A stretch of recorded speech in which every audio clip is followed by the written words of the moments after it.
Hello, beloved earth sign. It is time for a reading. I'm going to be doing a 3-card reading.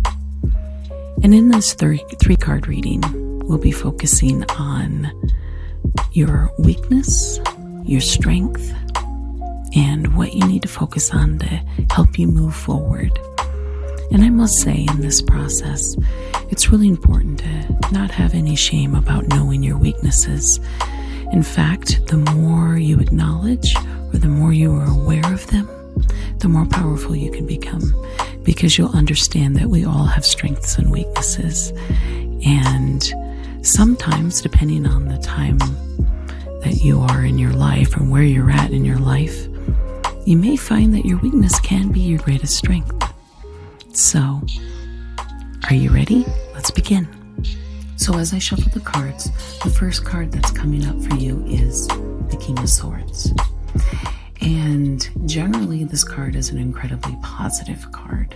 It's about intellect, knowledge, clarity, mastery of your emotions.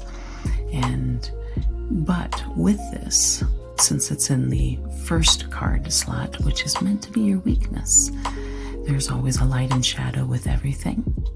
And since there's no judgment about it, and just understanding that it's there to teach us something, where you're at right now, the universe might be inviting you to step outside of your mental rightness. The swords generally represents mental power and mental energy.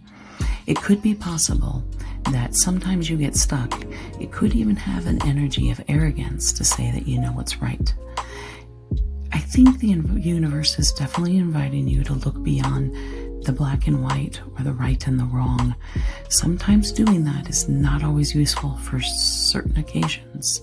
If you are in a group with people, that being stuck in your rightness is not always appropriate. Unity consciousness goes beyond the black and the white and the right and the wrong. And possibly in this position, it's inviting you to step outside of that right and wrong and maybe listen to others. So that's the first card. The second card is representing your strength.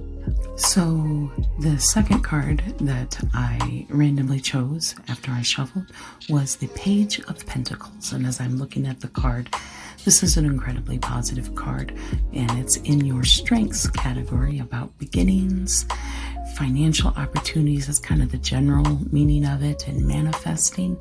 I think the thing that really stands out to me, especially in this placement, it's about manifesting. That if you were to let go of your right and wrong, which is the first card, maybe allowing yourself to look at a bigger picture, you could find some really positive financial opportunities for yourself. It could be financial. Also, keep in mind, Pentacles isn't always about money.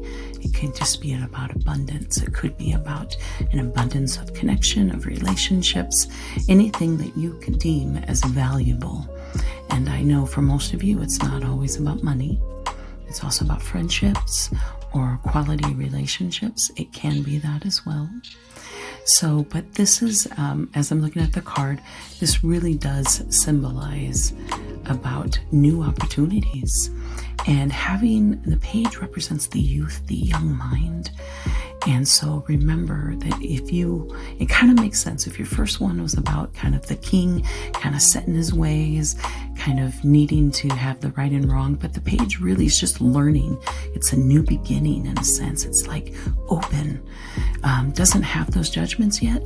So it kind of makes sense. The universe is telling you, let go of some of your old structures and almost look at your new opportunities with a childlike mind.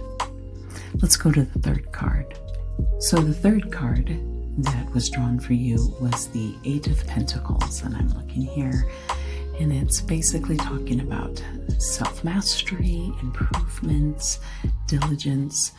This is a great card to have. This card represents what you need to focus on to help you get through something. And this kind of ties in with your second one for your strengths. It's about being open, a childlike mind. And allowing yourself to further. This could mean in the overall picture with all three cards is maybe your means of trying to get something done, or a goal you're wanting to accomplish, or maybe a dream you've been having. Letting go of the right and the wrong, or thinking you know how to get it done. You might need to surrender that and allow yourself, with the childlike mind and the openness, to allow yourself to learn something new, possibly a creative venture, and also about something that could help inspire you, bring out your passion. That's what the Eight of Pentacles is kind of focusing on. But it's also learning something. It's also like applying yourself. It's kind of like honing in on a craft. It could be something that leans more to a creative side instead of just like an office job, or something where, you know, you're just kind of doing the left brain stuff. Sometimes the feeling I'm getting about this is a way more right brain. And maybe in the past you might have struggled being open to that. But I think the universe is knocking on your door to say, it doesn't mean you have to make a career out of it. It could just be a hobby or learning something new, but something that would excite you, but tapping into that creative energy. I hope that was helpful for you, Earth signs, and many blessings for this adventure you're going to go on. Namaste.